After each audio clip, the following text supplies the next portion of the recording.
ভিডিওর আগের পর্বে ধানমন্ডি লেকে রবীন্দ্র সরোবরের ধারের এই দোকানের ফুচকা এবং মালাই চা সম্পর্কে বলেছি। এবার বলছি লুচি, চাপ এবং কাবাব সম্পর্কে। এটি কোনো রিভিউ ভিডিও নয়, আসলে এমনিতে আমি প্র্যাকটিস করছি আর একই সাথে কিছু তথ্য নিজে জেনে জানানোর চেষ্টা করছি। তাই খাবারগুলো কেমন সেটা আপনারা খেলে নিজেরা বুঝতে পারবেন। এ ব্যাপারে আমার ব্যক্তিগত খুব একটা মতামত নেই, আমি নিয়মিত যাই এবং খাই। তো যে কথাই বলছিলাম, কিছু মজার তথ্য এখানে দিয়ে রাখি।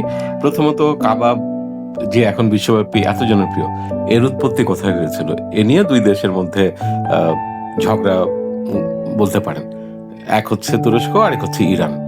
ইরানিদের দাবি হচ্ছে যে কাবাব তাদের এখানে প্রথম তৈরি হয়, এবং আমরা যে কাবাব শব্দটা বলি সেটা ইরানের কেবাব শব্দ থেকে এসেছে। এমনকি তার্কিশ যে কেবাব বলা হয় তাও ফার্সি থেকে বা ইরানের ভাষা থেকে এসেছে। অপরদিকে তুরস্কের দাবি হচ্ছে কাবাব তারাই প্রথম তৈরি করে, এবং আধুনিক বিশ্বে যে কাবাব জনপ্রিয় করার পেছনে তুরস্কের অবদান সবচেয়ে বেশি, এবং পৃথিবীতে সম্ভবত সবচেয়ে বেশি কাবাব তৈরি বিক্রি সবই হয় তুরস্কে।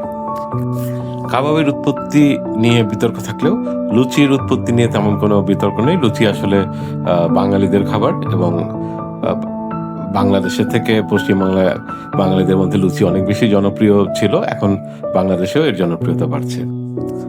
লুচি নিয়ে ঘাটতে ঘাটতে একটা মজার তথ্য পেলাম, সেটা হচ্ছে আজ থেকে 1000 বছর আগে, মানে 1100 শতাব্দীতে, তখন পাল বংশের রাজত্ব ছিল বাংলাতে, এবং সেই সময় একজন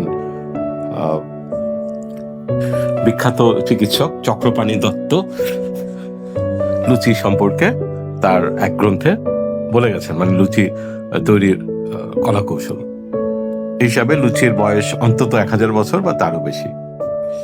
একটা ব্যাপার হচ্ছে, আমরা যে চিকেন চাপ, বিফ চাপ এগুলো খাই, সেই গুলো হচ্ছে মূলত ঢাকার ঐতিহ্য, বা এর উৎপত্তিও সম্ভবত ঢাকাতেই।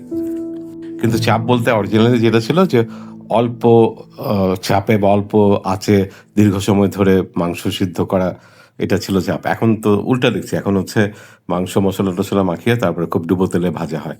তাই চাপের যে ঐতিহ্য বা চাপের যে রান্নার প্রস্তুত প্রণালী সেটা বদলে গেছে। আর শর্মা সম্পর্কে বলতে পারি এটাই, যে আমার পছন্দ হচ্ছে বার্গার স্টাইলের শর্মা, মানে বার্গারের মতো করে মাছ বনরুটি, মাঝখানে হচ্ছে মাংসের কিমা। আমার পছন্দ সেটা, এবং খুব বেশি দোকানে বিক্রি হয় না।